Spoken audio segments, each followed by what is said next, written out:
This week's episode of Fated Mates will include a conversation on death, dying, grief, and the pandemic. So take that as it comes. Hard to banter after that, I suppose, but it's fine.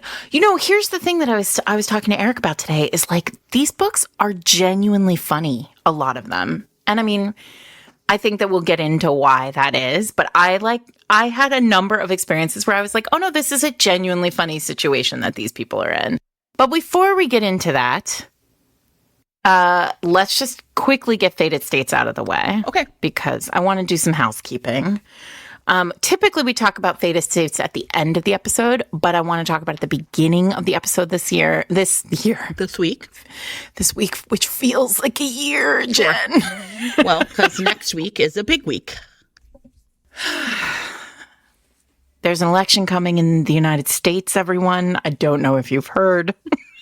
If you haven't, bless. I hope you're having the greatest life. It sounds amazing. We have one more week of phone banking, and we're calling Michigan this week on Saturday from 1 to 3 p.m. Eastern Time. Join us. And join us for lots of reasons. Join us because we no longer hold the indivisible phone banking record, and I'm very upset about that. And I would like to, so we need more people in the phone bank. Join us to save democracy. Note that I put that second. Like, first things first. It's fine, Sarah. We are who we are. In times of crisis, we really show our true selves. Join us to bring Michigan home for Harris Walz and Democrats up and down the ticket. Sadly, Eminem will not be joining us, though he is doing a lot of work around Michigan. What a guy. Maybe we should ask him. Sure. He definitely. Jen, you only get one shot. So I've heard. Join us for the feeling of community that you will have in the phone bank, right? And that is, I think, the biggest part. And along with it, that feeling of a community working together towards a common goal. And the fleeting moment of like, okay, I did a thing. I did something. Like I moved a needle. Yeah. A tiny little movement in the needle. You pulled on a thread. Yeah. Along with lots of other people. So to do that, go to fatedmates.net/fatedstates and sign up for the Michigan phone bank, which is the only one left. We're going to leave it all on the field, all gas, no brakes, right through the 5th of November. Remember the 5th of November. Do you know this? I remember this. It's not the 5th of November, right? Is that what you say? It is the 5th of November. Remember the 5th of November, the gunpowder treason and plot. Oh, is this about... You know it from V for Vendetta. I was like, I think I know this from a movie. You do. You know this from V for Vendetta, which features that like strangely attractive guy who is in The Matrix, Mr. Smith. That guy. Hugo Weaving. Is his name. Yeah. And Natalie Portman? I believe so. Yes, that is correct. That's a great movie, V for Vendetta. Everybody should go watch that. It's very fun. But in actual fact, that comes from Guy Fawkes Day. Yeah, I was going to say, it's Guy Fawkes Day, right? Yeah. Yeah, you know about Guy Fawkes. You read romance novels. I read romance novels. Come on, Sarah. But I really, today was like, oh my God. Yeah. And I posted to Threads today. I was like, remember the 5th of November is really... It's coming back. Like a different kind of vibe this year. Sure. The gunpowder treason and plot. So anyway, here's what we're going to do, everybody. We're all going to take a deep breath, try to mitigate some anxiety. We're going to phone bank together. We're going to talk to our friends who haven't early voted. And we're going to bring this home. I feel, nauseatingly optimistic. That's what I found a tweet that I posted to my Instagram feed the other day that said that, and it felt right. You know what? I feel like the electorate is the one that keeps bringing us home and saying, we don't want this. We don't want this. We don't want this. And so that's all I can do. I think it's also getting to the point where we're seeing, huge lines of people early voting in places. And so I'm typically not an early voter. I really like to vote the day of, but my anxiety is so high that I might early vote. Early vote and then just go lay down on the sticky floor of a Chicago tavern and just wait. Sure. I mean, I am with my people. And you know what? I will say, I think a lot about how lucky I am to work in my office with people who feel like me. And so there's a lot of like solidarity is just really important. So that's why we phone bank, and that's why we find each other. So we have a big guest coming this weekend too. Yeah, we do. I thought Suze Brockman saying that if you really phone banking to voters feels too stressful, you could sign up to do ballot curing phone banking. A lot of people find that to be far less stressful because you're only calling voters whose mail-in ballots have a mistake, and you're essentially calling them to get them to fix it. So it's like you're talking to a voter with, you know what I mean? So you already know they have voted. It's already done. Yeah, and you know that you're literally like every person I talk to, I am literally moving the needle because this ballot that was incorrect, right, or had something missing now can be processed. So correct. We can put some links in there. I thought that was like really good advice. Suze, the fairy godmother of phone banks. It's know. Amazing. She should run Fated States. Welcome everyone to Fated Mates. I'm Sarah McLean. I read romance novels and I write them. And I'm Jennifer Prokop, a romance reader and editor. And as part of the writing part of my job, I had a meeting this week at Ballantine Books, which is the publisher for my contemporary novel, which is coming out in the summer. And I had lunch with my editor, Shauna Summers, after the meeting. And she told me that she edited all those Troubleshooters books. Amazing. And I was like, a dream editor. Right. And she's the one who edited those Molly O'Keefe books. Everything I left unsaid. So listen, and she listens to the podcast, so hi, Shauna. And also, thanks for all those great books. Yeah, I'm like, hi, Shauna. AI is going to make me quit my job teaching. Do you want to hire me? I live in Chicago. I'm a nice person. Know my way romance novel. I know my way around a romance novel. So anyway, yeah. I'm sorry. We won't talk about AI, though. I can't talk about the election and AI. No, it's too much. Only one end of days situation at a time. Fair. But I do just want to give a shout out to two people. I want to shout out Tim Walls, who called Elon Musk a dipshit at a rally this week. Amazing. Which, like, somebody on Threads was like, this is the, like, peak Midwestern dad the way insult. He said it's like, look at this dipshit. I completely can channel that, yeah. And then I want to shout out Eminem, who he did speak at a rally. But this morning, Elon Musk came for him on Twitter, and now I await the diss track. Oh, yeah. Like, I cannot wait for how he is going to just destroy that dipshit.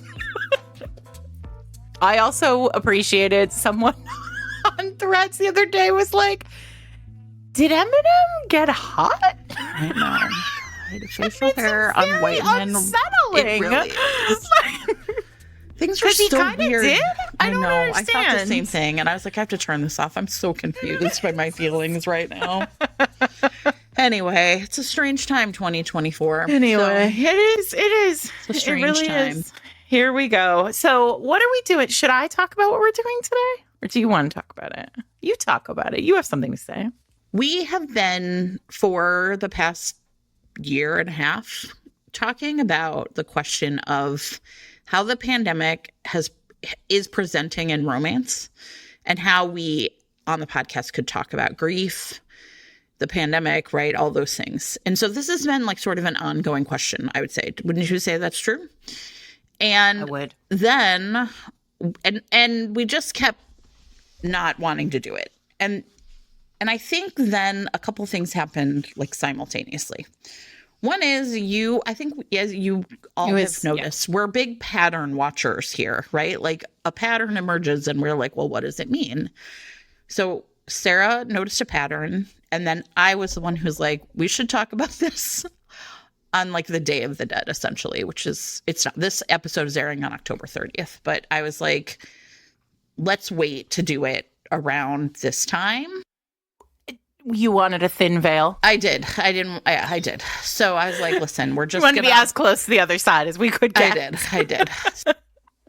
So, I mean, I've talked about it on the podcast a little bit. Like, I've sort of mentioned it now and then because I started to notice that there was a growing number of romances set in and around funeral parlors, like mortuaries, morgues, funeral homes, casket makers, like a bunch of things that just felt like this is not a world that I have ever seen in romance before. There's like one Tessa Bailey book. It came out 2 weeks after the shutdown, right? Yeah, but I mean, she didn't write it she writes fast, but I don't think she wrote it that fast.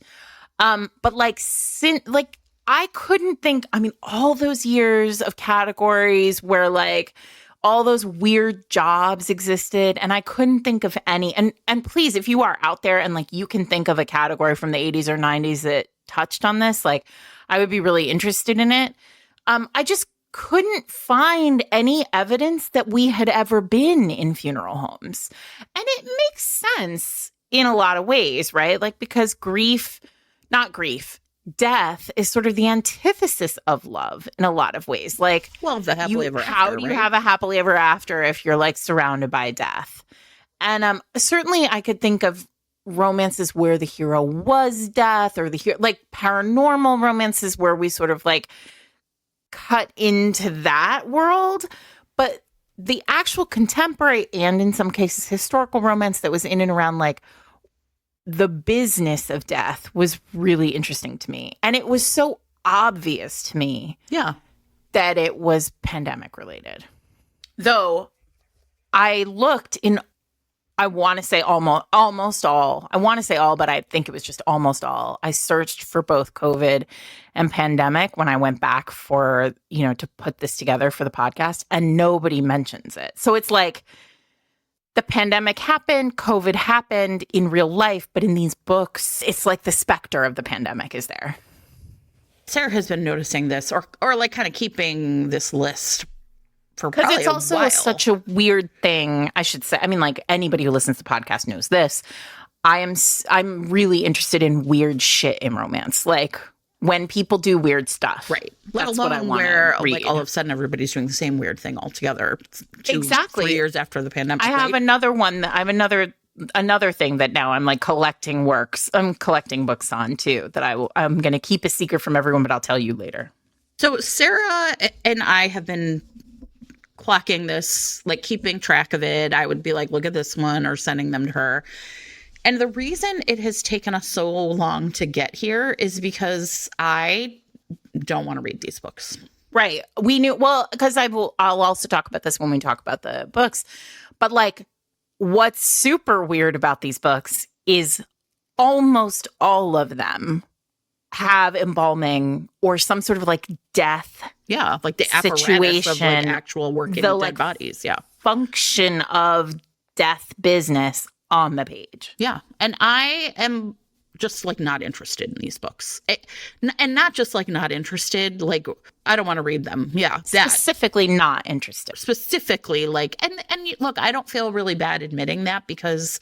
Not for Jen. Yeah, not for Jen. And it's funny because I spent a lot of time thinking like, it's not like I'm any stranger to like violence or dead bodies in books. I read Reacher for God's sakes, but I think there's a big difference between dead bodies and corpses is where it broke down for me.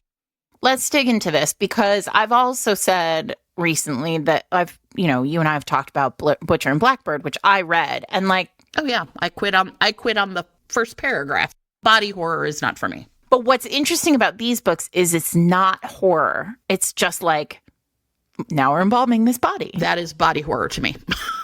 I want to just underscore that for listeners, like, it's not the same as Butcher and Blackbird. It's like a much more. It's a workplace romance in a lot of ways. Like we could be, I don't know, making espresso, but instead we're embalming this body. It's a curious, I'm not like saying that to like win you over. I'm just putting it out there that like when we talk about these books, it's weird. This is going to be weird for you. So everybody knows, like in my day job, I'm a teacher, right? And one of the things that I have really come to believe over the course of my teaching career is that there's a lot of things we do to teach people to read past their own, right? Their feelings of like, this is not for me, not for Jen. And part of me is like, sure, that's fine and appropriate, right? Like, you have to try things and, that's how it works. But I do think that I also feel really strongly like, if you know something is not for you, it's just not going to, especially in genre fiction, right? It's not going to speak to you. And I think the difference to me is like, I would never say these books should not exist. I would never say they're not romances. I would never say that it's, you know what I mean? I just know I'm like, I don't want to read about it. I don't want to read about embalming. Full stop. I did not watch Nip Tuck, or no, not Nip. 6 Nip Feet Tuck. Under. What was the movie about? 6 Feet Under. See, that was like my favorite show when it was on. I'm really fascinated by this as like a thing. For a long time, for months and months, it has been kind of a like, is Sarah going to have to do this episode with somebody else? But we do want to talk wouldn't about have done grief. it if you hadn't figured out a way. I would have eventually figured out a way to like give this list to somebody. This week's episode of Fated Mates is sponsored by Brianna Bancroft, author of A Dash of Desire series, Book 1, The Businesswoman and the Bartender, Book 2, The Librarian and the Mechanic, and Book 3, The Maestro and the Roofer. So, as you can already tell, each of these features a couple where they have essentially, like, there's a little bit of class differences like built into the system where the woman is always the one who's like a bit of higher class. And those can be really interesting and fun reads. And each of these is also a novella where the people in the couple have gotten out of recent relationships. They're in their 30s. They're just like looking for love with someone new. So in The Businesswoman and the Bartender, New Yorker April Markham has gone to Seattle for a business trip and hits it off and hits it with handsome bartender Nick. In The Librarian and the Mechanic, Mallory has just gotten out of an emotionally abusive marriage when her car breaks down, and along comes Joel Foster to fix it and fix her right up. And in The Maestro and the Roofer, Mia has had a legendary fall from grace. So she books herself into a seaside cottage in order to like kind of get her groove back. When a storm blows in, handsome roofer Travis Flynn shows up to cover her and cover that roof. So these flings are going to grow into something deeper. And because each of these books is only about 80 pages and priced at 99 cents, you can just like dive in, have the full romance just like unfold right in front of you, and then like move on to the next great book. If this sounds like exactly what you need this week, just short bites of delicious romance, you can find these 3 novellas on sale right now in ebook or with your monthly subscription to Kindle Unlimited. In podcasting apps that support it, you can click on the chapter title right now to be taken to buy the book. Thanks to Brianna Bancroft for sponsoring this week's episode. Earlier this summer, I started noticing a pattern in paranormals, not like ghost paranormals, I guess, which is, first of all, an uptick of them. And don't get me wrong, this is a difference. There have always been romances with ghosts. That I can go back a long way.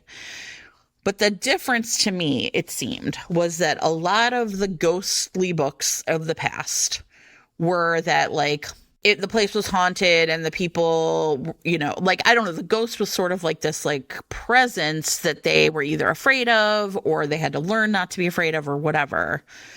But what I started to notice this year was that a recurring plot that I saw happening in 3 or 4 books that I read in a span of, like, 6 or 8 weeks, maybe.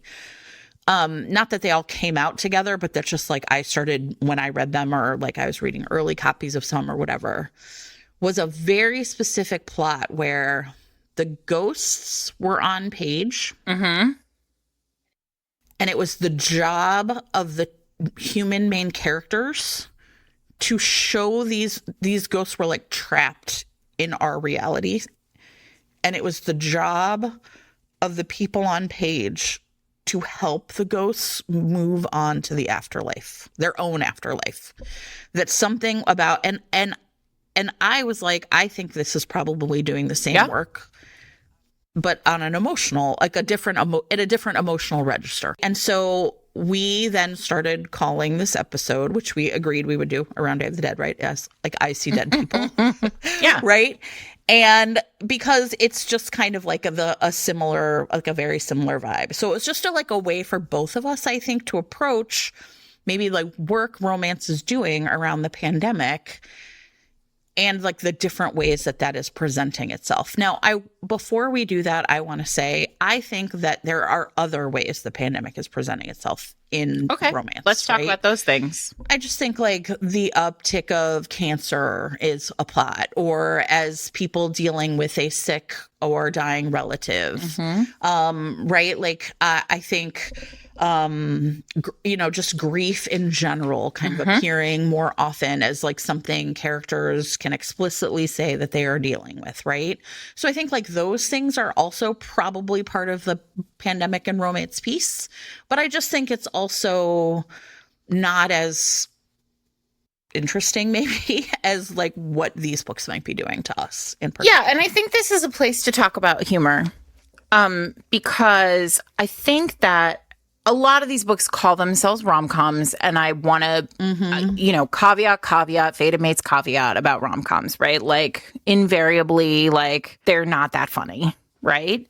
But I think what it is they're not funny in a way that I would refer to them as comedy, right? Like, I think sometimes my books can be funny, but, like, they're not calm, right? Like, they're just, there's like a funny banter, a funny turn of phrase. Like there's a difference, right, between comedy and not. I do think, and this is also related to the fact that I have literally just, like, my next book is a book about death, right? Like a father dies and a family comes together for 1 week after he dies.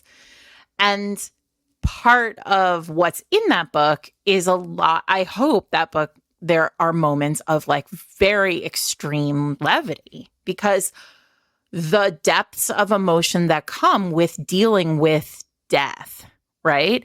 Yeah. Somehow do kind of unlock this level of humor that this, like, you're sort of unable to, it's like you laugh when you're uncomfortable. And there is something very uncomfortable about death. And so what I found is when reading these books, I found that the characters themselves were very funny. Like, and I think I'm not going to talk about the Undertaking of Heart and Mercy because we've talked about it a lot on the podcast, but I think that's a good example of a book that like really like tackles the pandemic, right? With like the zombies outside, Heart is a zombie killer, and then Mercy runs an undertaking business, right? And she is an undertaker. And that is a funny book. The banter between them is very funny. And so I think like there is something going on here where I think anybody who has been through like the process of dealing with the death of a loved one understands like how fucking crazy those like weeks and months after, not months, those like really intense days and weeks after death can like be weirdly funny. And like all these books sort of did that for me in an interesting way. So again, like, because I think we're dealing with some of like the most base of human stuff, right? Like death makes us all uncomfortable, but we are surrounded by it. And let me clarify. We all experience it at some point or another in our lives. But during the pandemic, we were all so close to it. Even if we didn't lose somebody who we really knew, there was that specter of it. Like death felt close in a way. And so I think these books are really doing something interesting emotionally around like what actually is physically happening to us when we are that close to mortality. like, does every book that I read for this episode work? No, I'm not going to talk about every book I read for this episode. I'm going to talk about however many I talk about, and there are many more, is what I'm saying. I think my subset is a lot smaller. I tried to cast a wider net and like see if I could find more. And I think in some ways it was just really tricky because there are so many, like I said, ghosts are like there are ghosts in romance. There always have been, right? Like I can think of ghost books back to, whenever. So it was trying to really then like sort through ones that had a very specific plot. And so what I found myself doing was really like just like focusing on the ones that essentially like, well, if they were traditionally published that came out in the past essentially 18 months, and if they were indie published, then I was really just trying, I was like actually just like kind of read and tried a lot of samples and then like rejected some, right? Where it sounded good, but then it ended up just being, kind of not what I was looking for. Although I will let you know, Sarah, one of the things I did discover is there are a more than you would think number of books where the heroine is a ghost and she essentially like falls in with like a bunch of other ghosts and they have like ghost orgies. And I was like, fascinating. Yeah. Like, yeah. And I was like, oh, okay. Weird, like but okay. Yeah, sure. All right. Right. And I, in my brain, was calling these the ghostly banging books. Ghost orgy. Yeah. But so I think I probably have less books to talk about and that's okay. But I did not think any of them were particularly funny, but I almost never think romance is funny. So like that comedy question, maybe I'm just like the wrong person to gauge that. I think for me, the interesting vector of discussion is the books I found most effective were the ones where the characters, in order to like help the ghosts move on, had to reckon with the way that they themselves shared qualities that the ghosts had.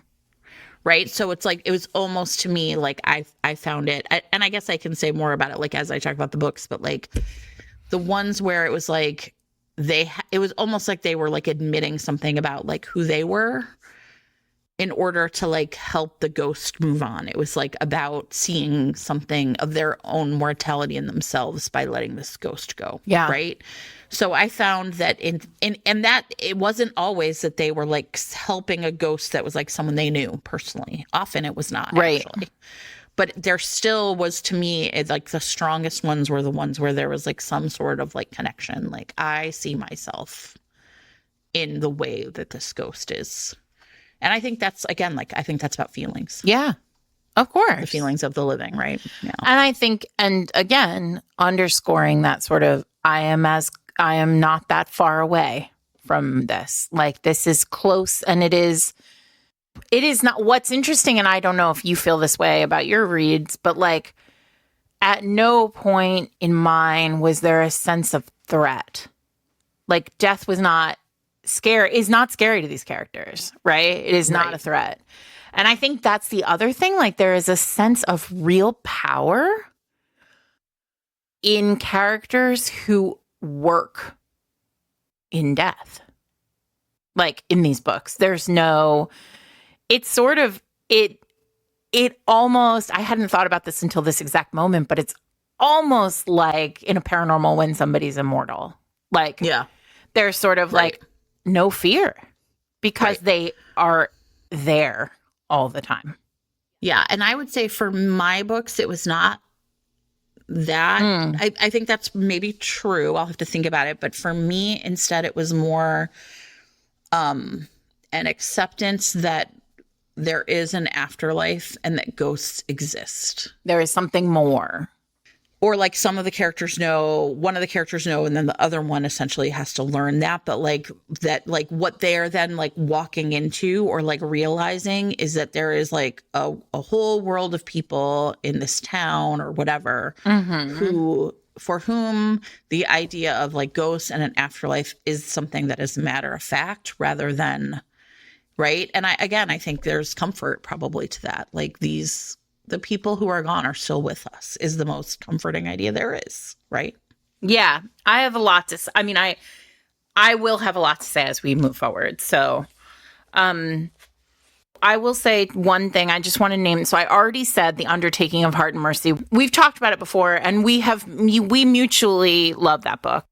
And then I want to just name Ashley Poston's The Dead Romantics, which came out right around the same time and is set in a funeral home. The heroine, she's a ghostwriter for a romance novelist. She goes home for her father's death in a funeral, and the family owns a funeral home. And then a ghost turns up at the door, and he is the ghost of her dead editor. And like, we've talked about The Dead Romantics on the podcast before. It feels like that's a book a lot of people read and know about, so I'm not going to dwell on it. But it existed. It came out right around the same time as Undertaking of Heart and Mercy in 2022. All the other books I'm going to talk about came out after 2022, so in the last 2 years. This week's episode of Fated Mates is sponsored by M. Jacqueline Murray, author of Out of Time.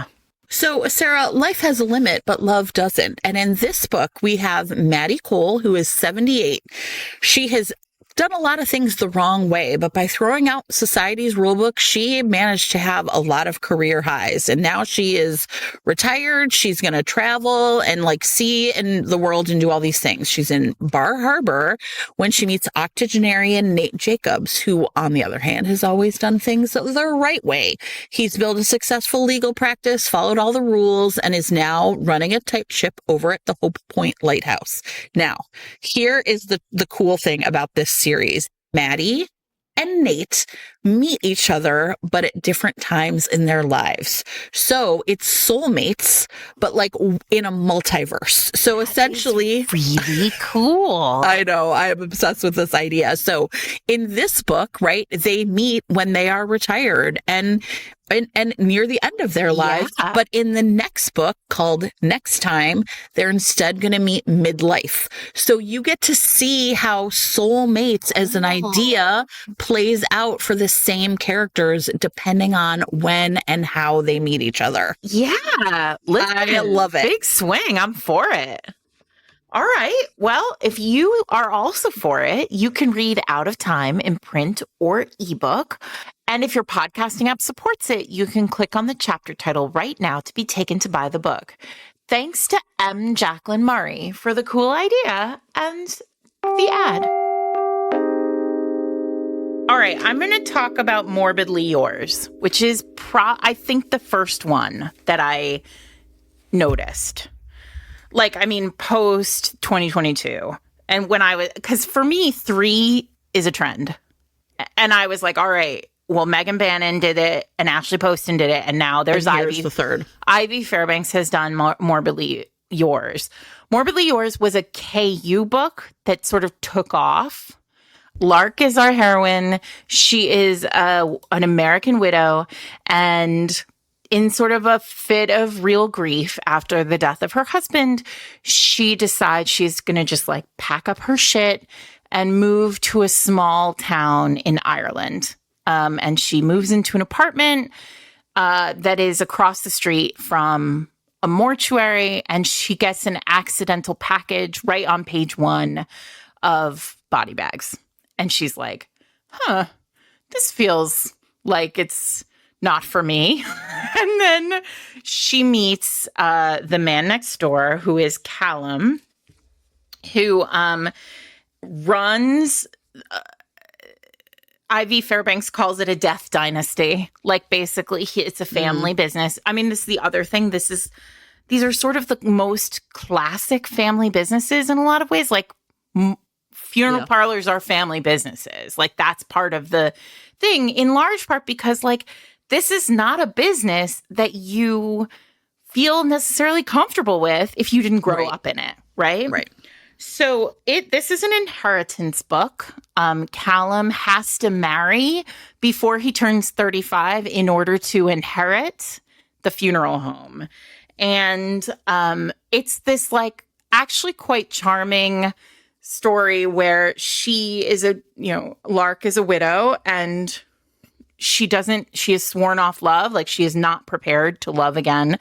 but she is like very sunshiny compared to his grumpy funeral. He is a classic kind of lurchy style funeral director.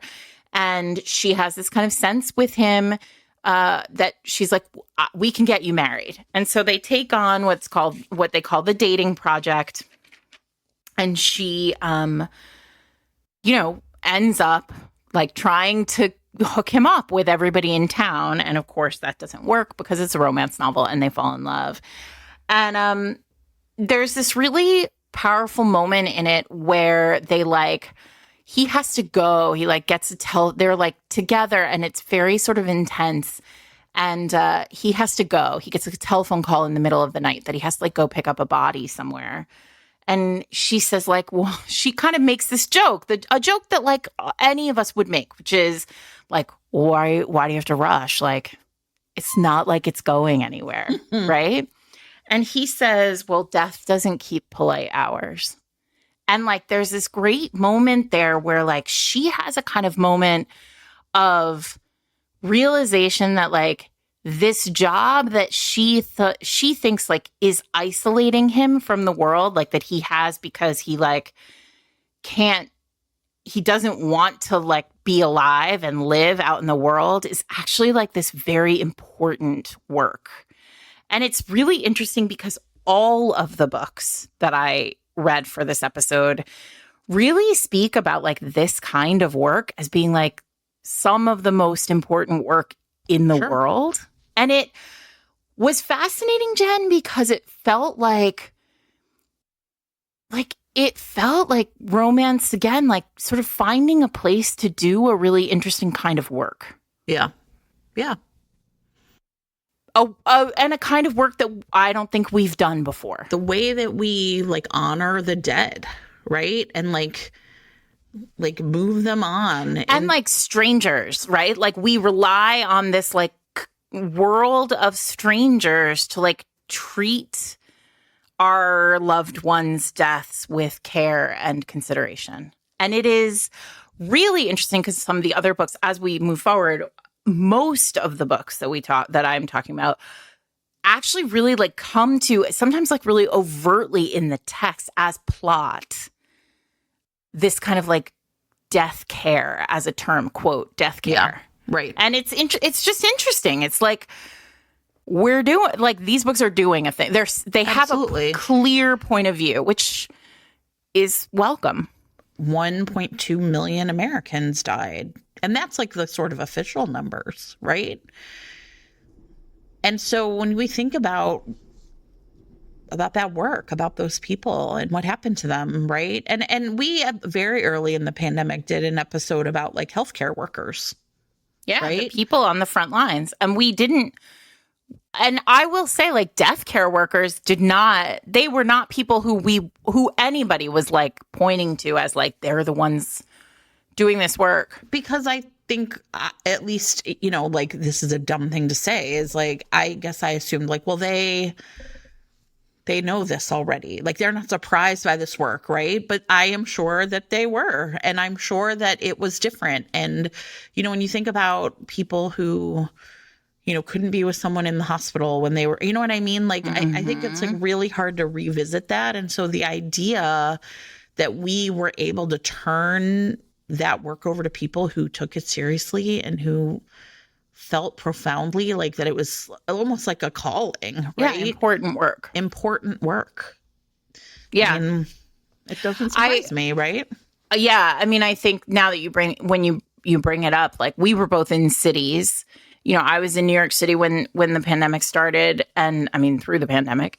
And I can remember being really horrified by the articles where like it was like mobile morgues, like just like outside of hospitals, like big 18-wheelers. Yeah. And thinking to myself, like, that's not how it should be. It should be more respectful in some way. And like, but this is, so I think like this is the fantasy of these books, is like it is. Right. It's okay. Right. Yeah. That someone on the other end was there to care for the people that we couldn't care for. Okay, so I think I don't know if this is going to make sense because I feel like we're just going to be like kind of bouncing back and forth. But my books ended up kind of like sectioning off into like a very specific kind of like, I kind of did it by plot, right?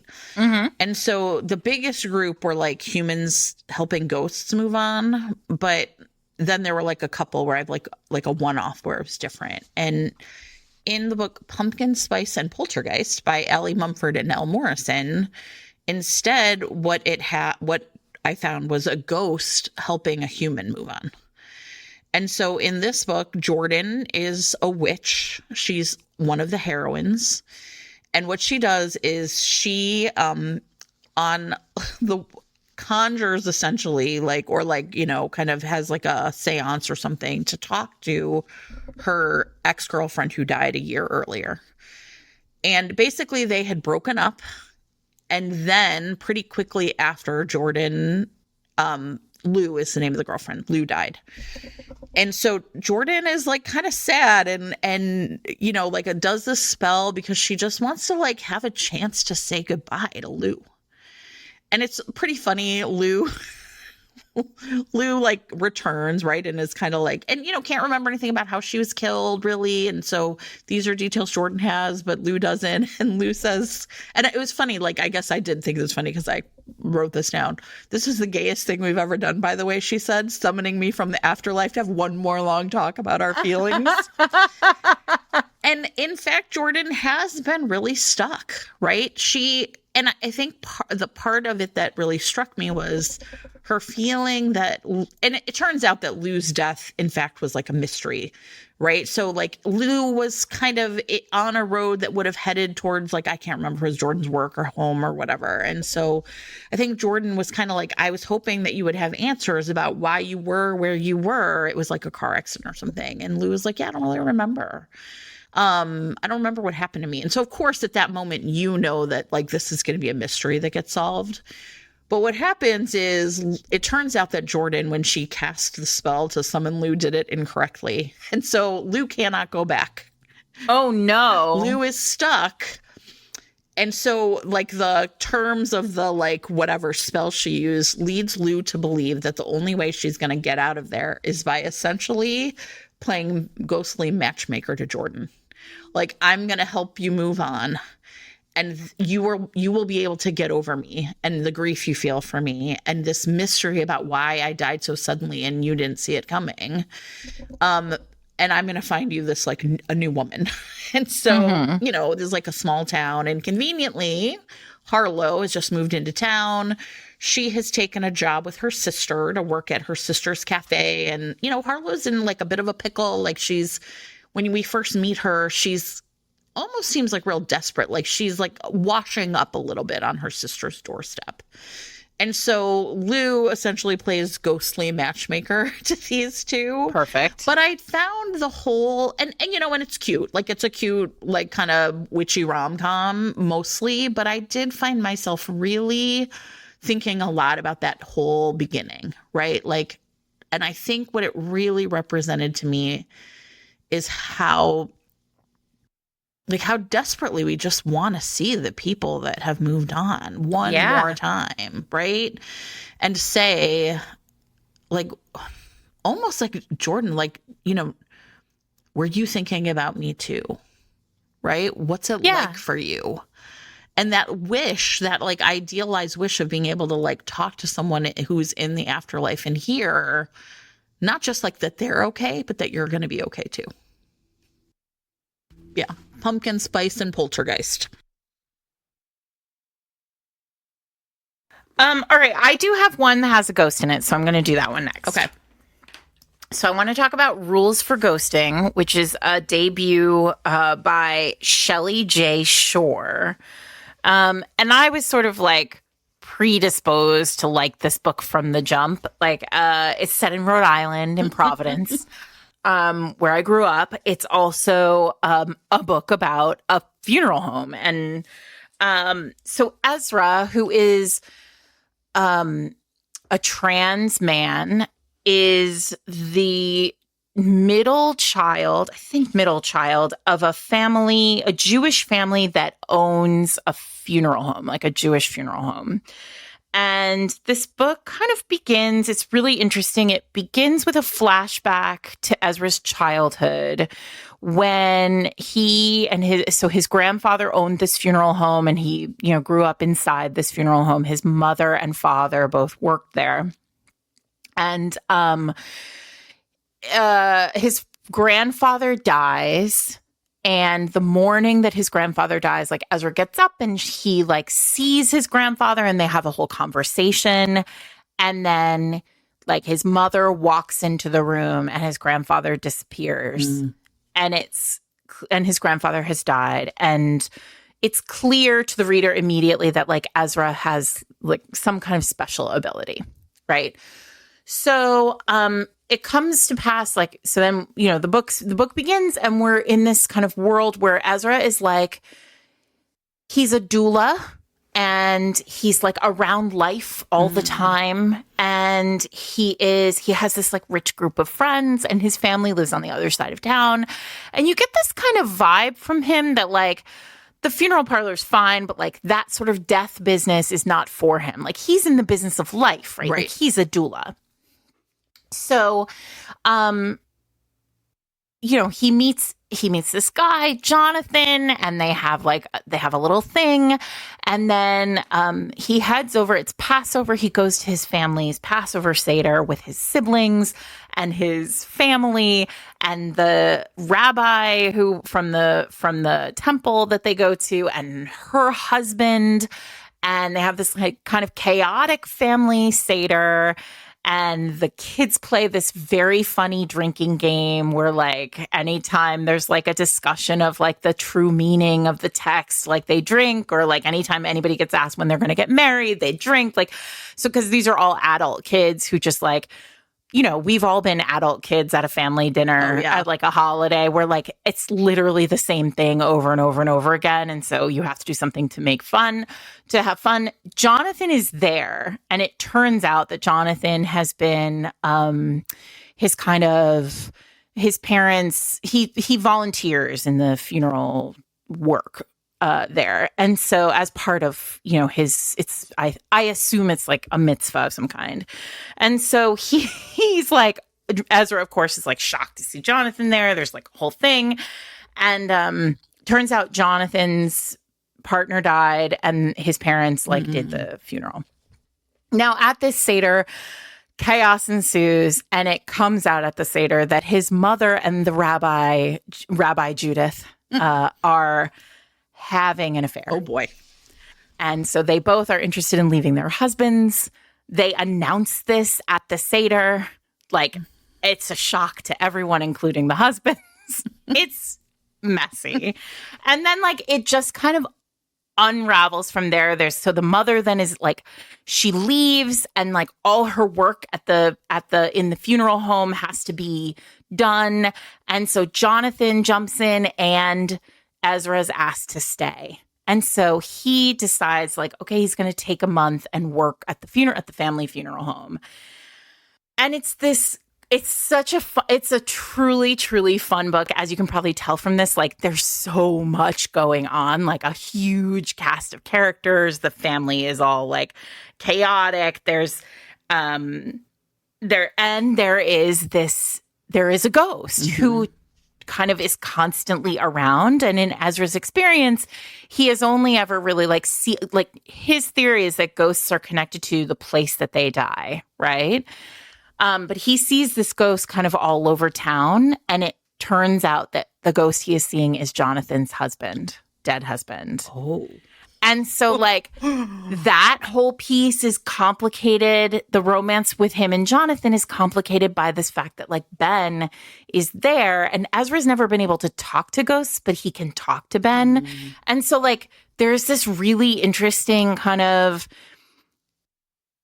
again, what you were saying, this like sense of like having to negotiate why a ghost is still here, why it hasn't moved on, like that kind of thing. And then this like layered, I think it's so brilliant that Shelley J. Shore made Ezra a doula. Yeah, it's a really interesting. Yeah.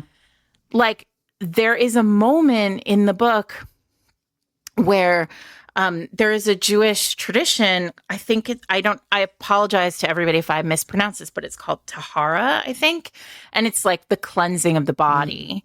And so, and it's very, it's a ritual that is, really important. And Jonathan comes to Ezra and basically says, like, you need 4 men to cleanse. Like, we have a male body and like, we need 4 men to cleanse it. And we only have 3. Can you come help? And he's like, sure. So they go and they have this like moment, and it's so impactful for him because it's not like he didn't know this was the work. Like he grew up in this place, but like his work is life. And like, what is this? Like, how does he reconcile that calling with this? And it's just a really beautiful, big, ambitious book. Like, in a way that, again, like a debut that I wish more people had found this year, I think.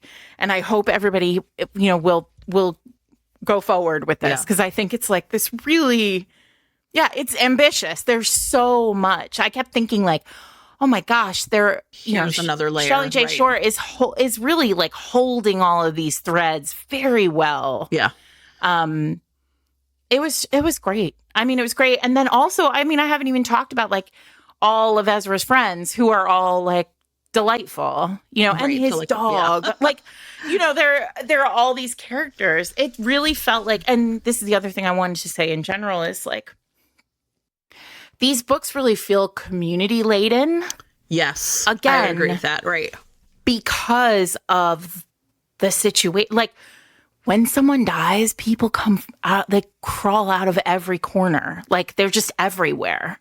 And it feels that way in these books. Like, there's such a rich community, which again, like during the pandemic was not accessible to us. Anyway, so that is Rules for Ghosting by Shelley J. Shore. This week's episode of Fated Mates is brought to you by Robin Peterman, author of Fashionably Dead. So Astrid has a problem, and she's, we are all flawed in one way or another, and Astrid smokes, which is something we don't see a lot in romance anymore. And Astrid seems to know we don't see a lot in romance anymore because she is trying to quit. But like many of us, is having a real difficult time learning how to quit.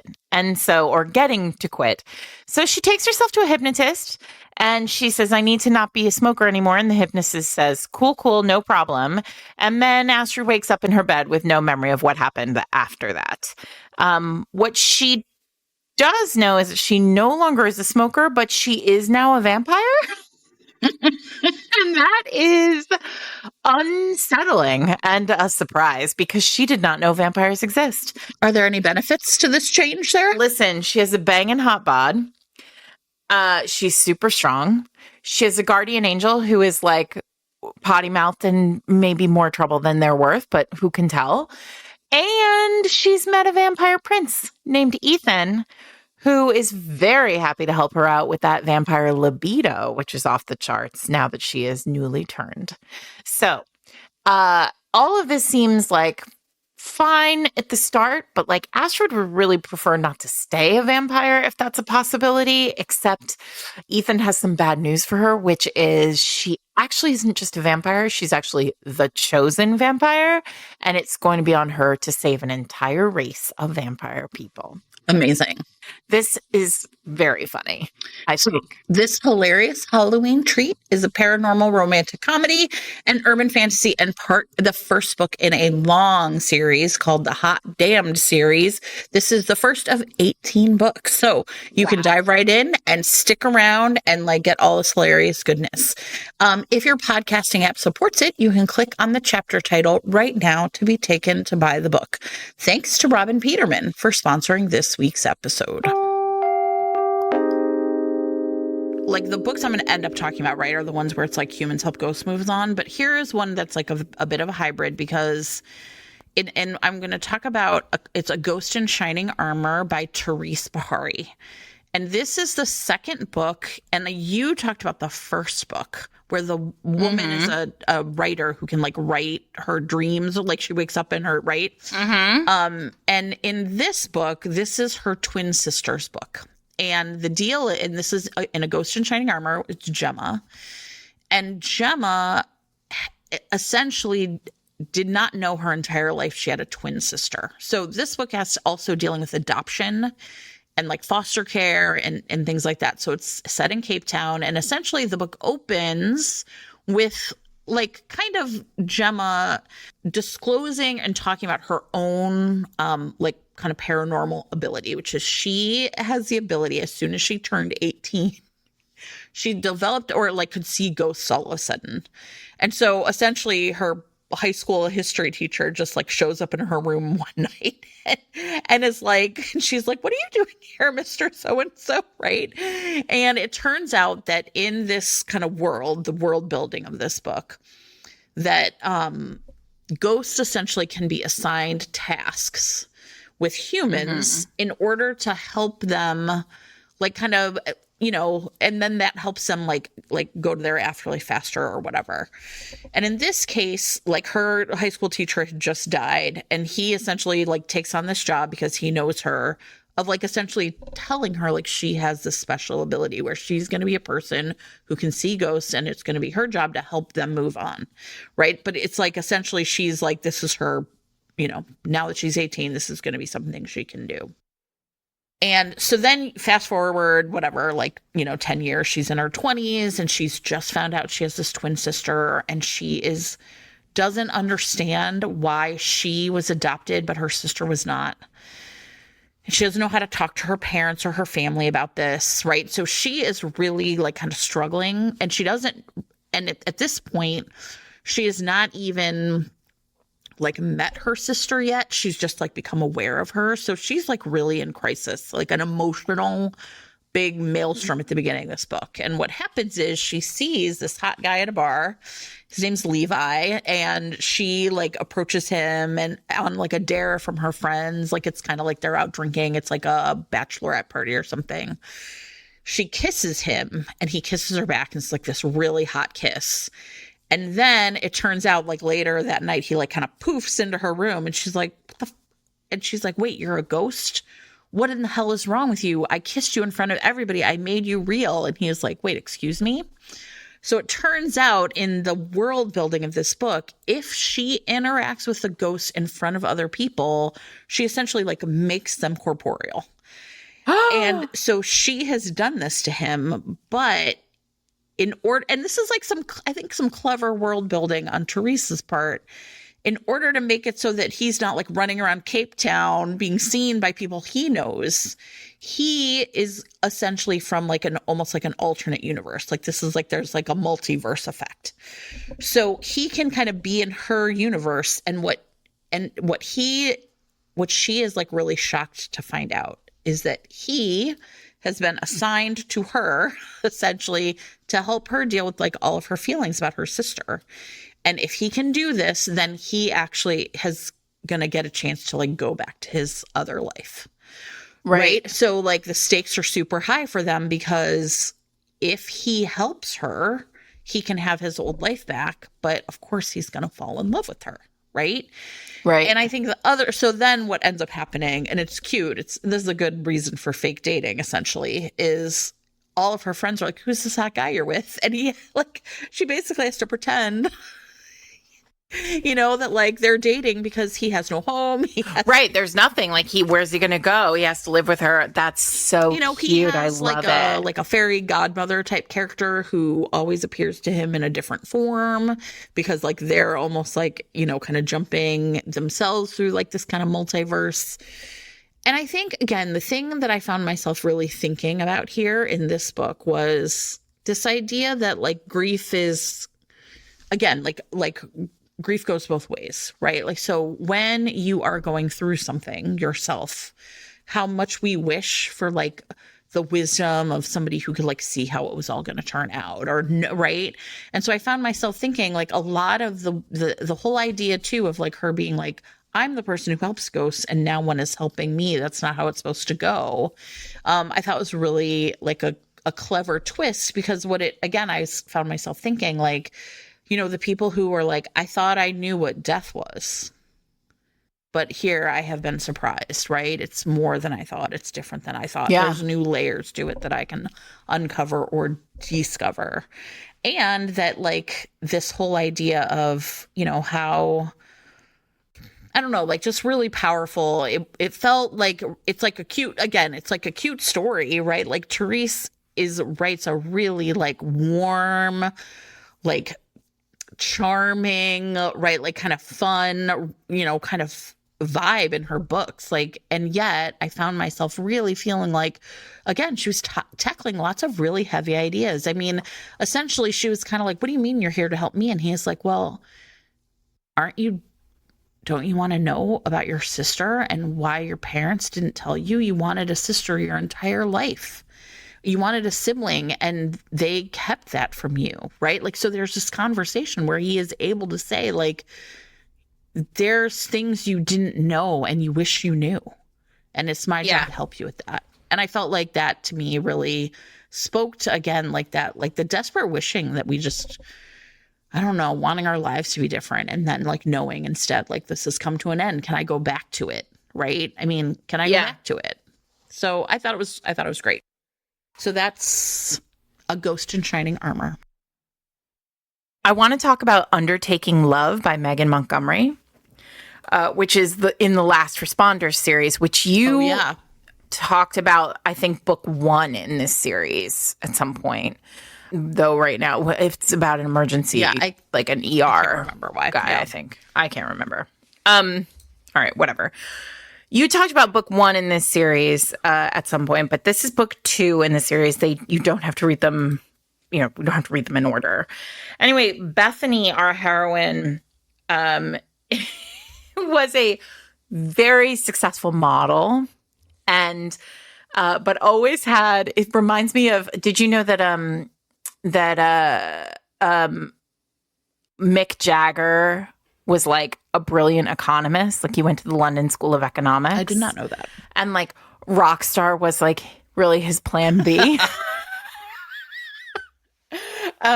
This is that kind of thing. Bethany is a like extremely successful model, has a ton of money. And she decides that she is going to like walk away from it. And because she has a dream, and that dream is to be a mortician. So her dream job is that. So she goes and she like invests in a failing funeral home in kind of Victorian era, like old school house. And she has this like completely revolutionary way of considering how to just reinvigorate the mortuary business. It's like extremely death positive. Funerals should be eco-friendly. Burials should be eco-friendly. Like, this is all like real stuff that's happening in the like death business world in real life. And Megan Montgomery sort of packs it all in here and pits her against a man named George Smythe, which honestly, like, could there be more of like a stuck in the olden ways funeral director name? And he is like he is very happy to take Bethany's money, and he is suffering her just existence in his life. But he does not want to like try anything new, do anything new. Like, death is the same as it ever was. And, you know, we shouldn't have to change it. Of course, she's like, look, we should have to change it because you were losing money. This was a failing business until I gave you an injection of capital, and now we have to do it my way. So they do this kind of, they have this very like kind of grumpy sunshiny dance. This one is definitely for grumpy sunshine grumpy sunshine people. And they end up on like a classic contemporary romance journey. They are business partners who are at each other's throats, and they have to travel to New Orleans for a death conference, like basically like something. And at that death conference, it comes out that like Bethany is like a celebrity in the like mortuary world. Because she's like a former model who now does this, right? She has a Twitter handle that is at Deathany the Mortician, which is adorable. And everybody thinks she's like fabulous. And of course, this makes George more and more and more and more insane. Of that course. like she has like, she's just like horned her way into his world and is like slowly ruining everything. While they're in New Orleans, they like it becomes more and more clear that these two are just like kind of obsessed with each other. And Bethany makes a pass at him and it's basically like, I want to fuck you. Yeah. Like straight up.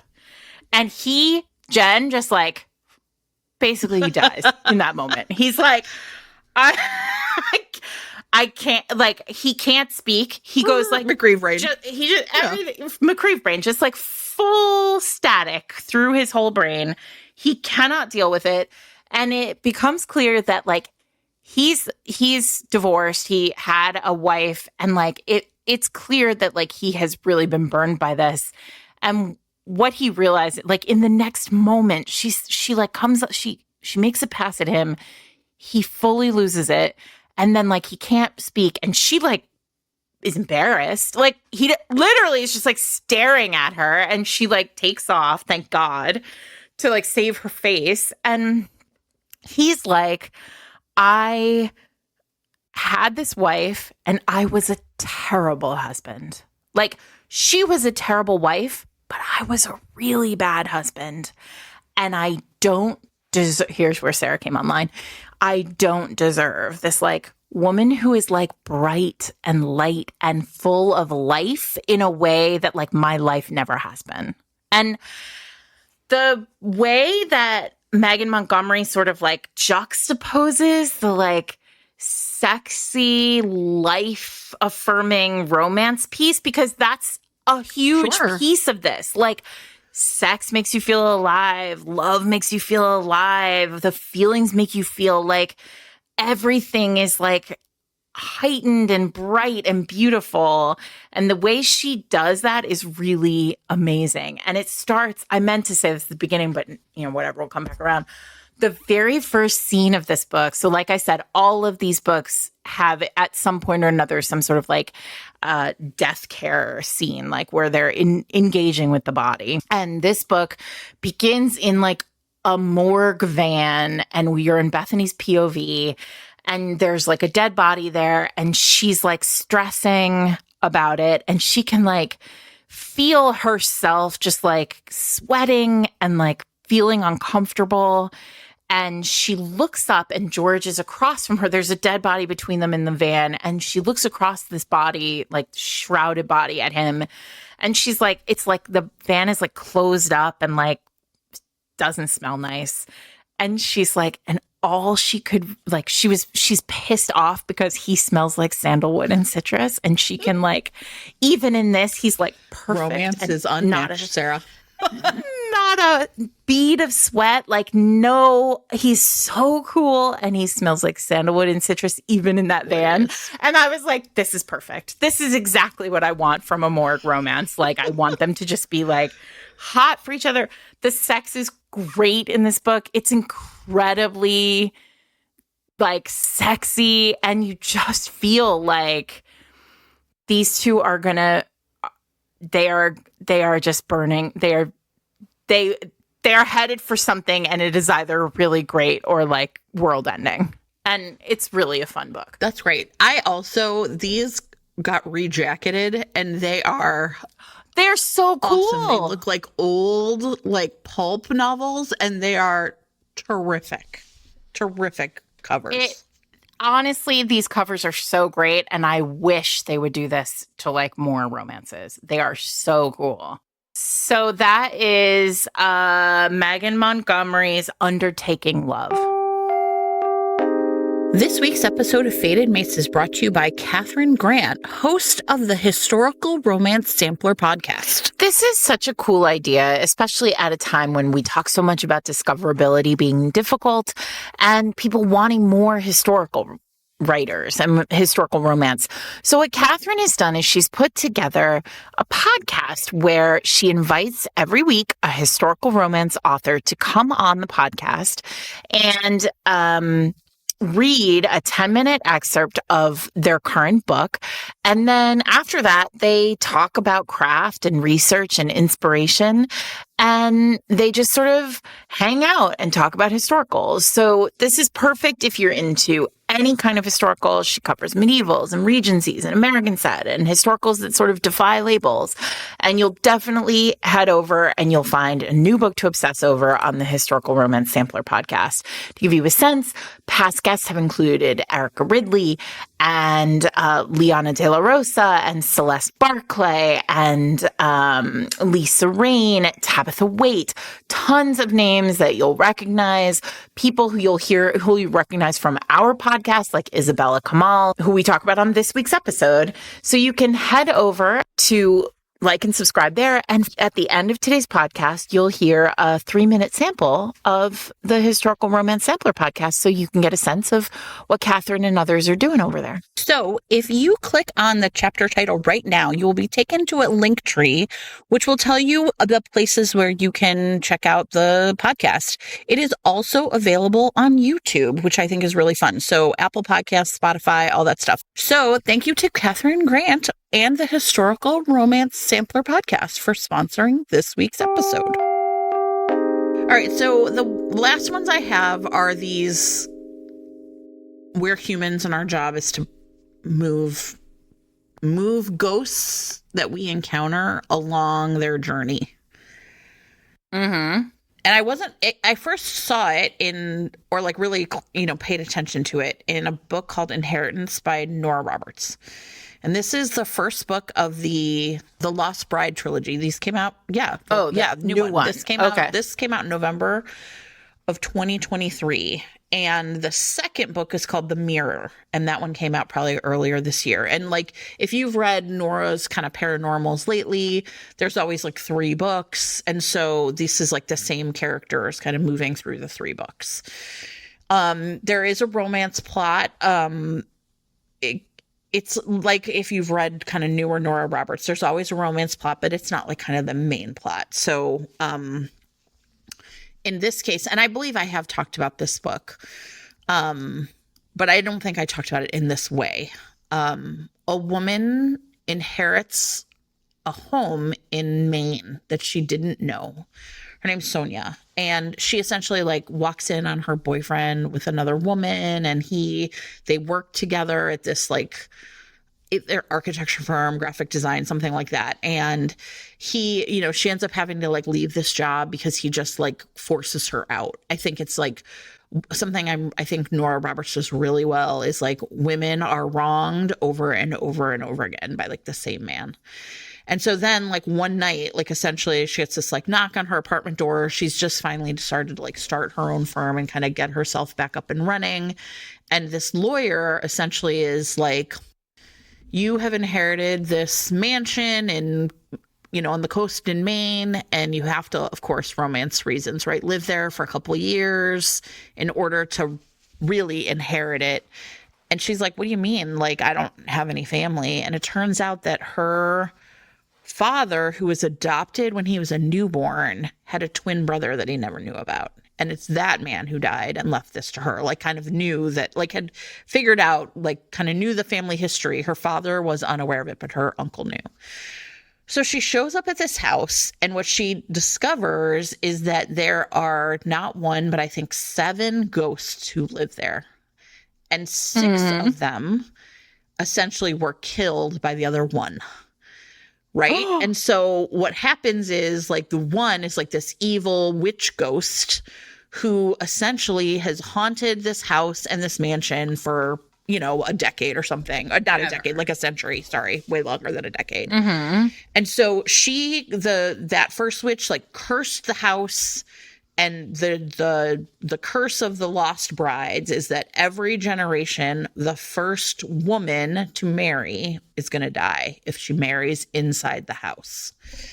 And so at some point, there's an aunt who sort of figures out what the curse is and gets married somewhere else. So she survives. So there's all this really interesting stuff happening in the family that Sonia, of course, is what the hell? These are this is my family now. And I'm related to people in this town and I didn't know anything about them.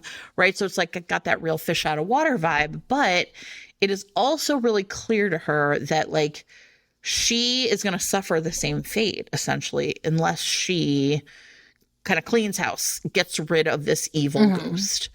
So it's like a really powerful ghost story. But it's also like clear that like this is her job. And it turns out that she has a cousin who kind of is like, oh, I think I know what's going on here. And she's like learning the history, and like the ghosts are like essentially the good ghosts are showing her like kind of the story of her family and the story of everything that is like in the past. And then, of course, the evil ghost just, or like the, you know, of this witch who cursed everything is trying to prevent her from getting the information that she needs. So there's like, you know, haunted mirrors and paintings and you know what I mean? Like, and like, listen, this is when you're like, Nora Roberts has a boundless imagination. Right? Is like kind of how I feel, like just like really able to like, you know, kind of sell the story. So then in the second book, which is called The Mirror, essentially there's like, you know, kind of more information about like the ghosts and whatever and how they're going to do it. And of course, it's probably not going to be until the third book that like they finally vanquish this like evil witch or whatever and like sort of save all these other ghosts. The thing that I found myself thinking about in terms of like the pandemic, like, right, is there's all of these ways in which the good ghosts like communicate with Sonia about how happy they are that she is there. So there is like one woman who was like actually a maid, who not all of the like, you know, who like essentially like will clean the kitchen up for her. There's another one who has figured out that like she can essentially communicate with Sonia using song titles from her like Spotify account.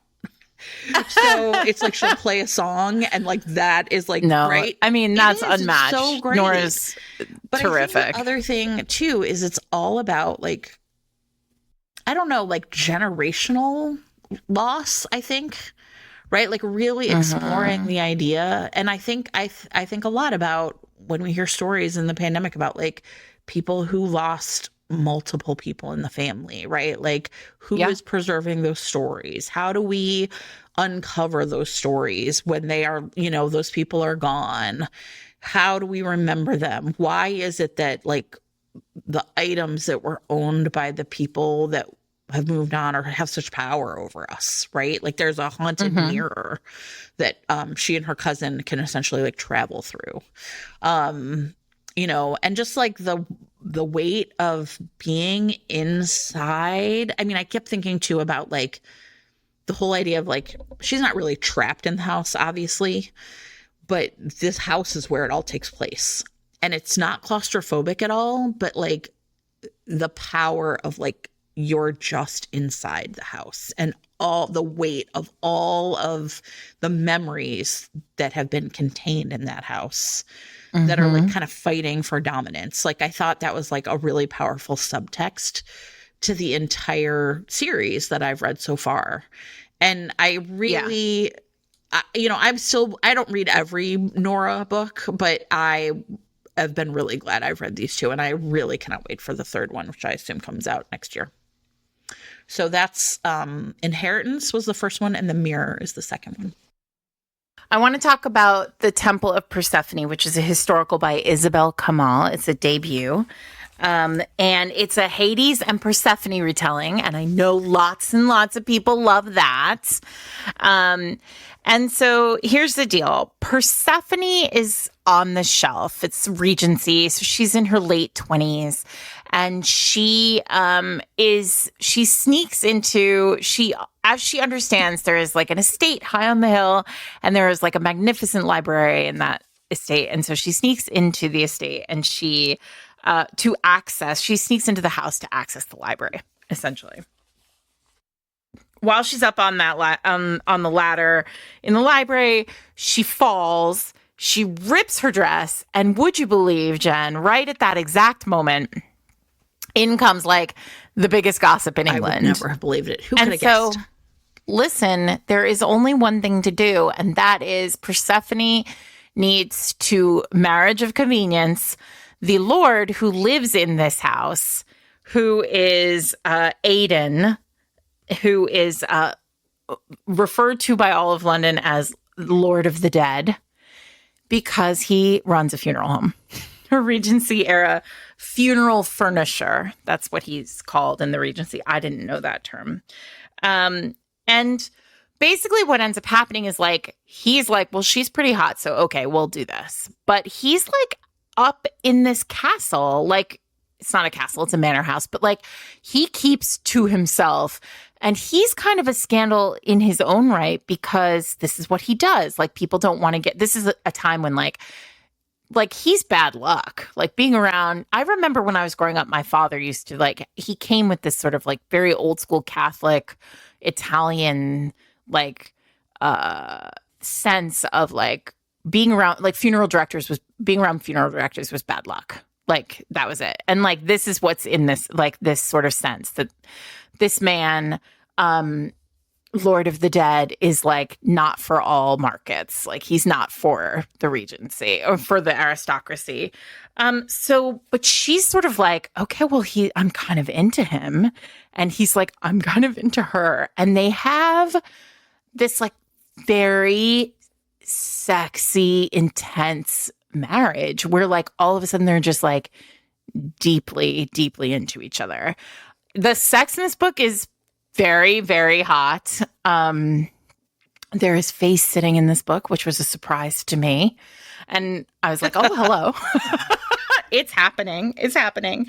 But really this is a book about like, again, a man who in his work, part of the reason why they call him Lord of the Dead is because he does a fair amount of like secret work where basically like if a family or if a child dies and the child was born out of wedlock, tradition, like there's a problem with that because they technically can't be buried in a they can't be buried in a Christian cemetery or whatever. Yeah. A Christian cemetery. Thank you. And more importantly, they can't be buried. So like if they haven't been baptized, they can't be buried in a Christian cemetery. And more importantly, they can't be buried in a family plot. Right. So he does this really interesting work where he will take care of either burying them respectfully in a place, like a private place where the family can like visit, or he will secretly bury these children like where they deserve to be. Right. And so he's like breaking a fair number of laws and rules. And he is like really taking money for a kind of burial that is scandalous in such a way that like it makes him somewhat, not to us villainous, but like to the rest of, like to society, he's really an outcast, right? Despite the fact that all these motherfuckers, like these rich men, like need him, right? Always. There's Isabel Kamal is doing a really interesting thing here with gender, like when she sort of does the reveal on like what he actually does and like the work that he actually does. She talks about how like when women come to him, they come to him for like a like final resting place that will protect their children. And when men come to him, often it's like, please just help us like get rid of this problem. And it's, I mean, like there's some really interesting discussion, like classic historical shit, right, in here where like there's like some really there's a real discussion of patriarchy and like what patriarchy does in these moments and how it really disrespects women in these moments and like families in these moments.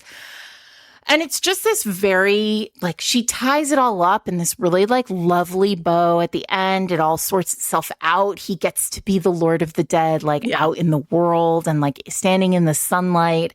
And again, I think what this book really, what struck me about this book was, like, here is the story of, like, what it is, the death work that comes around people who are secret, like forgotten, people who are alone, people who don't have community.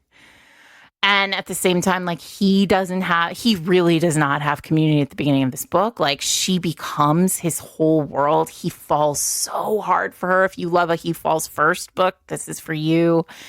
And it's just sexy and emotional. And it is not like it's not a complex plot, but it is a plot that like really feels authentically I love that. Yeah. Again, because of what we've all been through.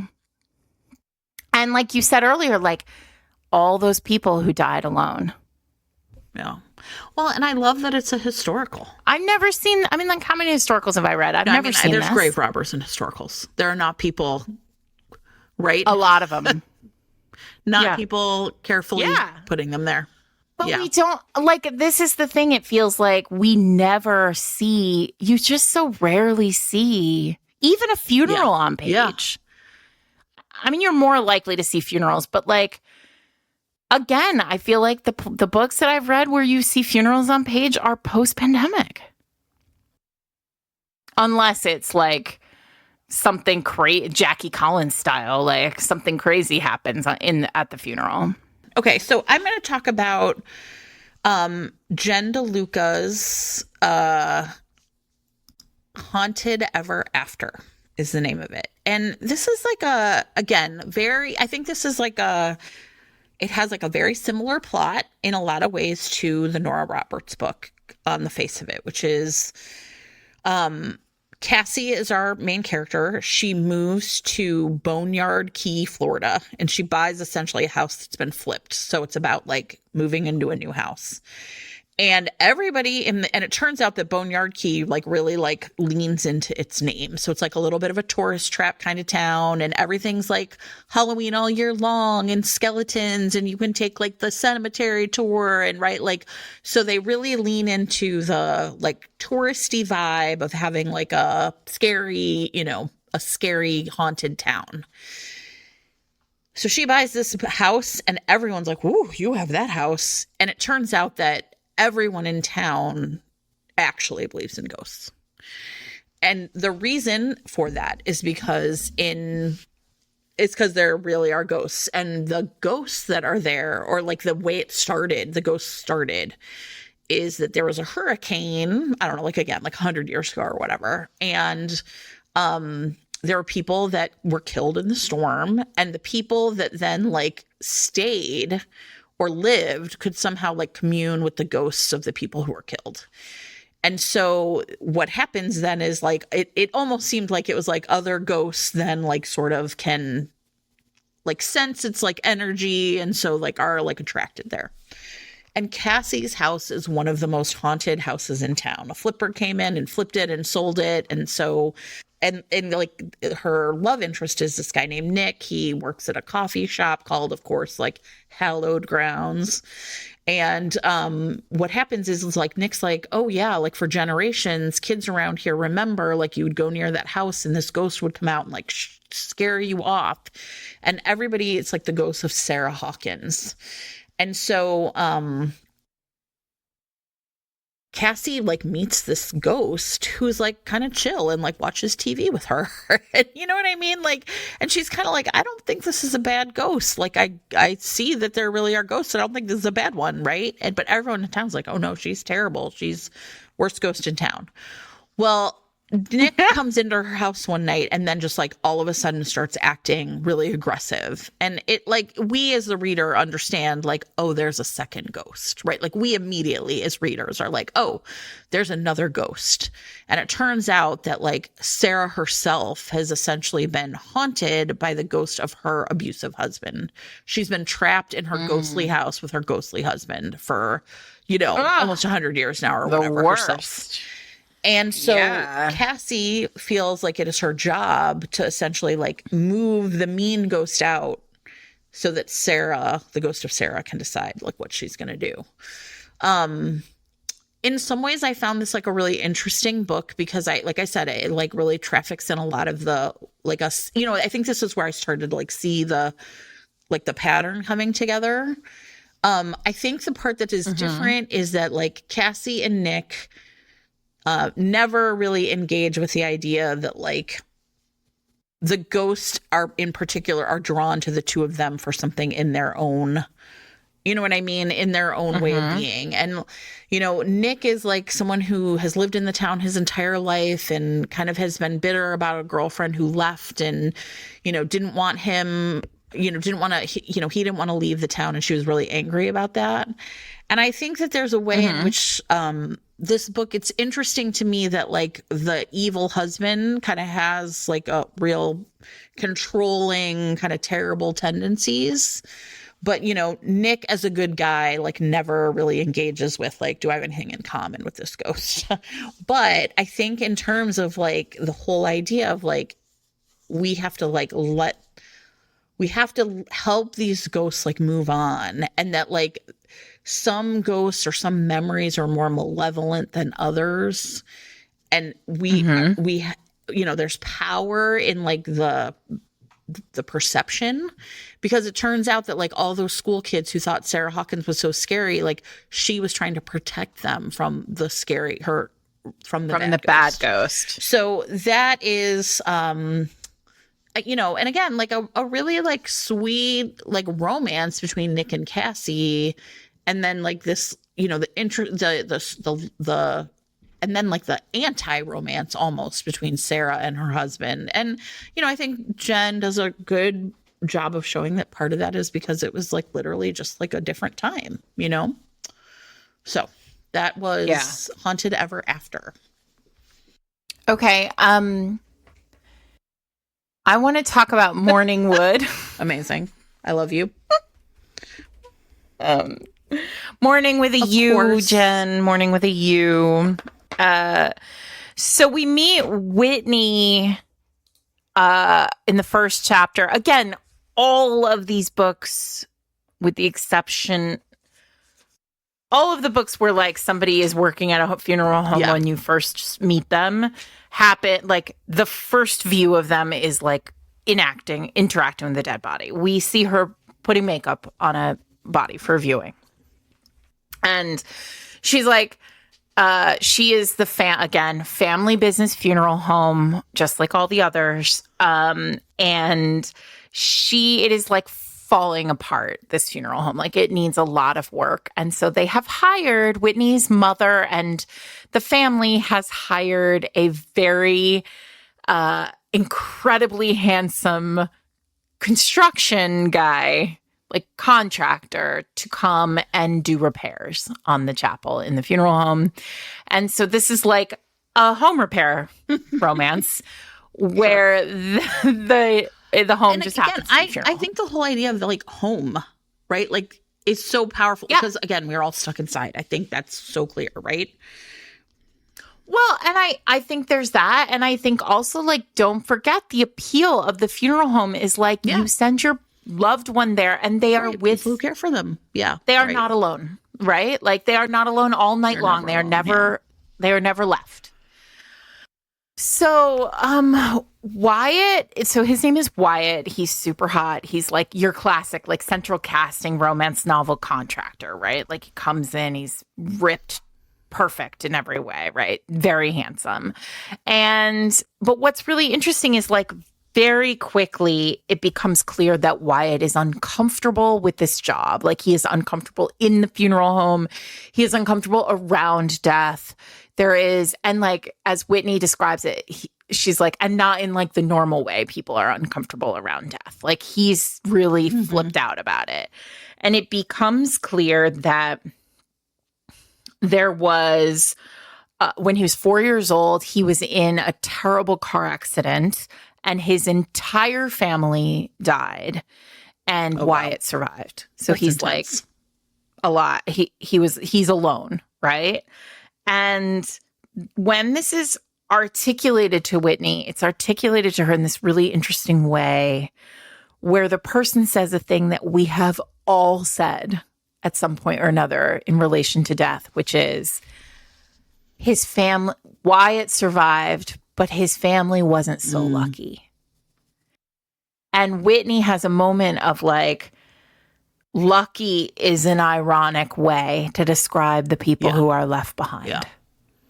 And I got to that line and I highlighted it in my Kindle, and I thought to myself, like, this book is going to be about she has that moment like early in the book. She hears this, and I was like, oh no, this book is going to be about like Wyatt finding a new path, like finding love, and like seeing that he can rebuild, right?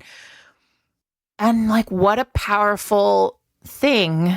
Like, romance is always about this, right? Like, all heroes find love, and all heroes are messed up when they start, or many of them, right?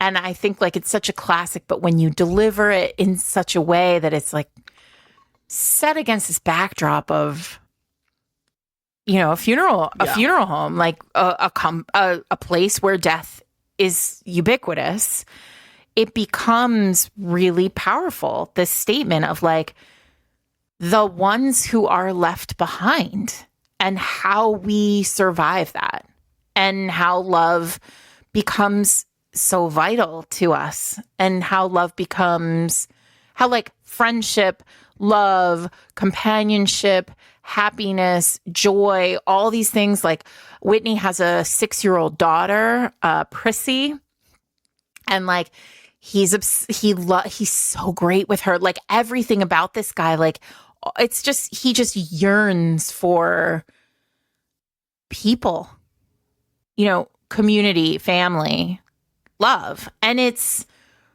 really, really sweet. It's such a sweet romance. And then there are like some really goofy things that happen in it that I think are, I had this moment where I was like, it's not implausible. Like, for example, there's a moment where a woman comes in and her partner has been cremated, and she says, I have my own they're like discussing urns. And she says, I have a custom vessel. And she pulls out a dildo and is like, it's a cast of his penis. Amazing. And I want you to fill it. And I was like, that's crazy. And then I was like, guaranteed that has happened. Yeah, absolutely. Like, right. Guaranteed that has happened. And because I think the other thing that happens here, and again, like, it's this kind of like, this is a very charming book and very sexy. But I think like within the context of this book and others, I sort of wonder, like, do a lot of these writers have a personal relationship with this work? Because all the like weird shit related to this work seems very plausible in their hands. Like, even this kind of like, I made a custom cast of my like dead partner's penis for his ashes, which felt like a lot. But also, right. I'm sure someone has done that. And Whitney's like, okay. I mean, and I think that's the other thing, again, going back to this sense of like, these characters are there to help. Like, they are doing this real helper work. Yeah. Anyway, I was very charmed by Mourning Wood. I mean, listen. Yeah. Well, of course, Mourning Wood. Listen, no, right there in the title. Yeah. Okay. So my last book I'm going to talk about is Big Witch Energy by Molly Harper. This is part of the Starfall Point series. Wait, is that right? Starfall. Anyway. I'm sure that's what it is, everybody. Starfall Point, it is. And there is a third book that just came out that is an Audible original. And I'm now realizing probably they all started as Audible originals and then got put into print. I've talked about the first book in this series before, but this one I think really does almost like everything we've talked about, but like to a T, right? So in this book, Caroline Wilton lives on Starfall Point, which is a tiny little island off of, I assumed it was Lake Michigan, but maybe it's Lake Huron. It's in the state of Michigan, and it's in one of the Great Lakes. And what happens though is again, you're going to see like the same blueprint. There's a curse. If anyone from her family goes off the island for more than like a day or two, they will drop dead in a freak accident. Like they'll get killed, right? Like a car accident or like a anvil falls on them. Like It's like Yes. Final Yes. Destination And so Island. she and everyone else in her family just stays on the island. Like there's literally no other choice, right? Like big pandemic energy. You're trapped on the island. And the thing that has been really, and so, she has works at her family's like kind of rundown restaurant bar. And she really wanted to go to college and, couldn't do it, obviously. Her high school sweetheart left and did go to college, and she didn't really tell him why she couldn't go with him. It's only her family who Yes, dies? right? Only her family. Okay, Right. So he was he fine. didn't die.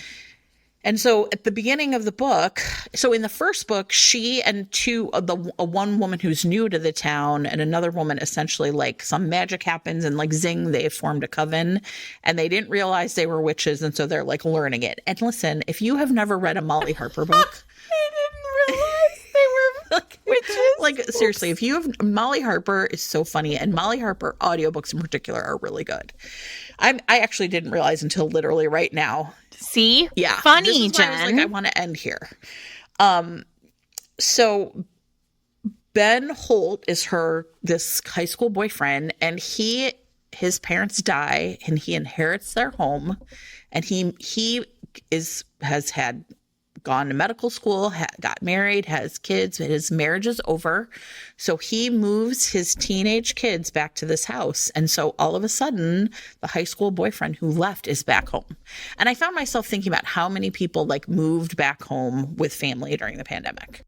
Right? Yeah. Like I moved in with my mom, or I like went, it was just easier. I let my lease go and I moved. And I found myself really like thinking a lot about this as this happened. And so he is going to essentially take over for like the doctor who's retiring, and he's going to just like, and he is kind of like, he had never really believed. Actually, I'm kind of remembering, I think Carolyn had told him about the curse, but he didn't really believe in it.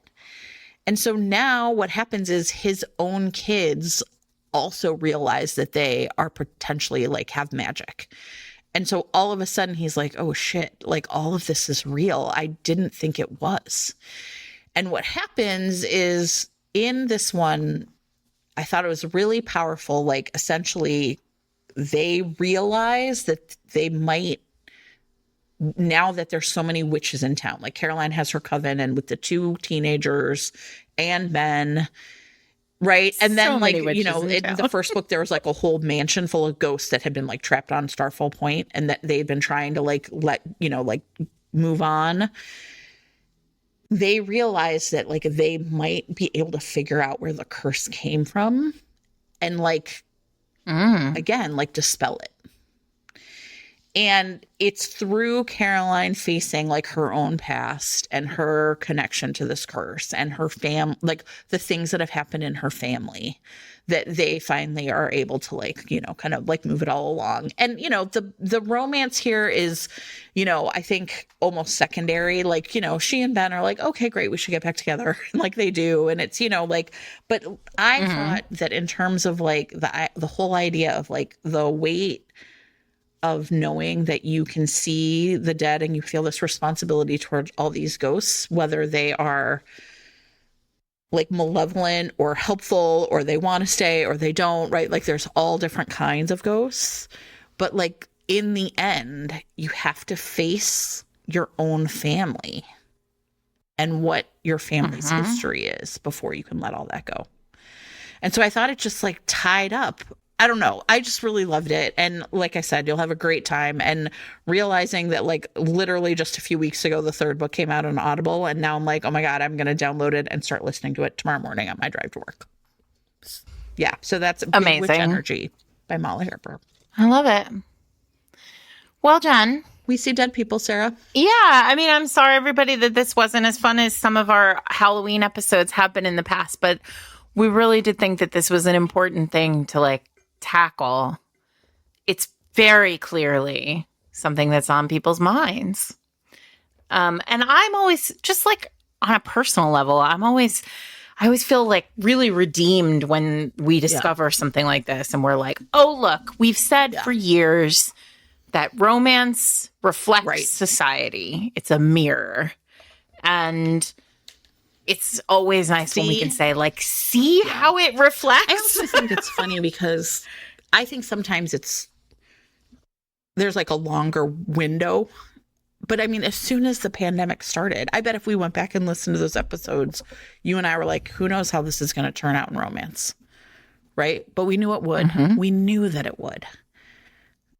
Right? There was never any doubt that it would. And I mean, of course, I will say this, like, I expect that a lot of these authors, like, kind of knew what they were doing, but I also think, like, it's entirely possible that they didn't know what they were doing. It was just like, they became fascinated by this idea because this is the way the world is. Like, sometimes when we look at books, we think, like, and I think the Trailblazer episodes have really shown that to me. Like, when you're deep in it, you're so close to you can't see the forest for the trees, right? Like, and so you just don't know you're part of this, like, big thing that people are doing. Well, and I think there are more mortuary books, right? I think there are, like, lots more. Oh, there are. There are a bunch more, some of which I haven't read, some of which I have read. And I remain keeping a giant list because I think this is really, first of all, I actually do enjoy them. Surprising no one, I love a grief book. And I love it when romance gets weird, like I said. There's nothing weirder than embalming fluid to me in a romance. And so there you go. Well, it's not like they're... Eric was looking at the cover of Morbidly Yours today, and he goes, I don't know about this hipster funeral director, because he does really look hipstery. And then he goes, does he make his own embalming fluid? That's terrible, but also funny. And I was like, yeah, it's organic. Like, it's not, you guys, it's not organic. But it could be. Sure. And that's what's important. Anyway, I think he's pretty hot in the cover. So whatever. I've always had a little thing for Lurch, so it works out great. I support you. Fine. It's fine. Anything else? No, just final day. 6 days before the election, everybody go out and do the thing. We love you. We have faith. We do. One of the things I would just say, like, for me, that's been really hard is I remember during the early days of the pandemic, like, we'd all the numbers, like, right. I was, like, really aware of, like, those numbers, right. And, like, what happened when it was, like, that one cover of the New York Times. And for me, I remember when it, like, reached the number of, like, dead of, like, Vietnam, because that was, like, obviously such a, like, big thing for me. A looming thing. And I think there's a way in which I am shocked still that we collectively have not mourned. No. We haven't reckoned it with it. I found myself feeling like a sense of, like, a really deep sense of, like, gratefulness that, like, this genre that we love so much is so expansive and has found ways to provide a way for me collectively to think about what it would mean to say goodbye to over 1 million people. Well, if you did lose somebody during the pandemic, we are sorry and we see you. I don't know what else to say. Death is hard and weird and complicated and stupid and also weirdly funny. And don't go holding a seance to, bring your dead girlfriend back for a goodbye conversation. But all of these books are really interesting. And I found, as somebody who has recently lost somebody very close to me, I found that they were really great reads. I had a really great time reading them. So, all right. That said, next week we're back with something that is not depressing. True. It's fun. We have a very fun episode for next week. We have a guest joining us next week, so don't forget to come back on Wednesday. I'm Sarah McLean. I'm here with my friend Jen Prokop. We are Fated Mates. You can find us every Wednesday on your favorite podcasting app or at fatedmates.net, where you can always find a full, stunningly beautiful, in our redesigned website, array of the books that we have talked about. You can find information that we've talked about in show notes, and you can find basically everything else that we ever discuss on the podcast over there at fatedmates.net. You can also find us online at Fated Mates or Fated Mates Pod on all of the social media apps. This is our last week on Twitter. We're closing the doors after the election and moving on, but you can find us everywhere else. And if you really love talking about romance or listening to us talk about romance, you can always join our Patreon, where you get an extra episode of the podcast every month, a bantery fun episode. In fact, I just put 2 things on the banter list that I want to discuss on the November banter list. And you get access to the Fated Mates Discord, which is a super fun, packed 1,000-person discussion room where people talk about romance all the time. And you'll meet new friends, and you'll learn stuff, and you'll find great books, and it's a really good time. That is it. And just as a reminder, if you stick around, you'll hear a sample of the Historical Romance Sampler podcast from Katherine Grant. Thanks so much.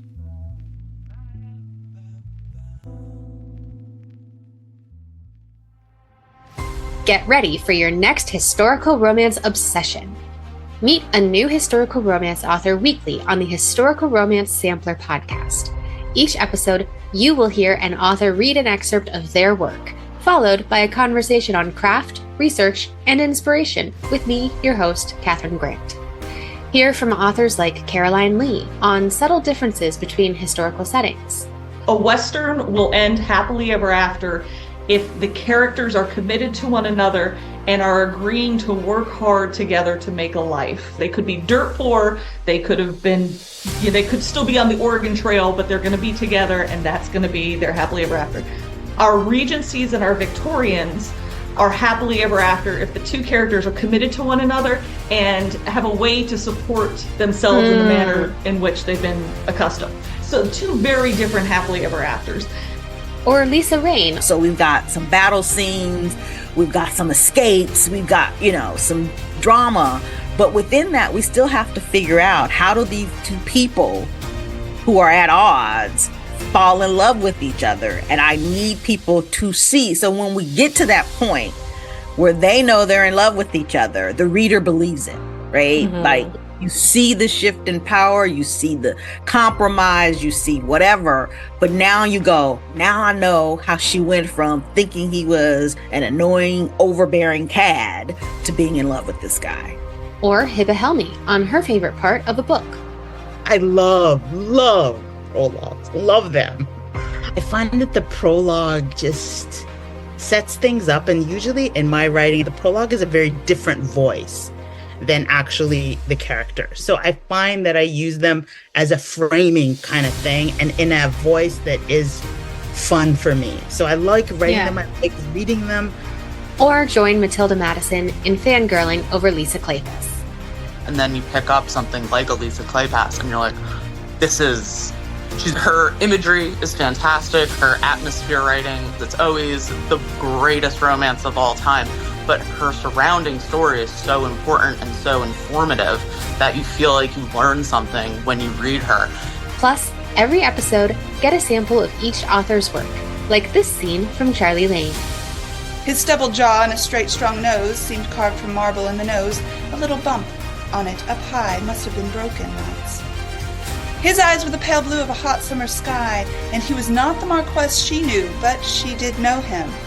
Tune in to the Historical Romance Sampler wherever you catch podcasts, including Apple Podcasts, Spotify, and YouTube.